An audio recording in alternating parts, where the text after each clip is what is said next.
Liu, তোর একটা বোতলে পানি কিনতে এত সময় লাগে? আর একটু দাঁড়া, আমি এসে গেছি প্রায়।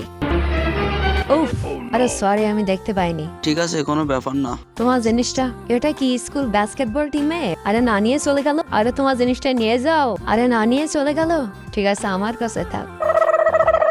তোর আসতে এত সময় লাগলো? ওই হ্যালো, আমি তাড়াতাড়ি আইছি। তোর পানি। তুই কি কচ্ছপ নাকি একটা পানির বোতল আনতে এত সময় নিলি? সিনেমা হলে অনেক মানুষ আছে। তুই এখনো কথা বলছিস? দ্রুত আমার মালপত্র আমাদের হোস্টেলে নিয়ে যা। এতগুলো মালপত্র আমি একা কিভাবে উঠাবো? মা বলেছে বিশ্ববিদ্যালয়ে তুই আমাকে ভালোভাবে খেয়াল রাখিস, বর্বন হিসেবে এটা তোর দায়িত্ব। আগামীকাল সকালেও 8টা পরীক্ষা আছে। এটা তো সেই ছেলেটা, ও এখানে কি করছে? আরে জেসি। আরে সাবধানে, তোমার কোথাও লাগেনি তো?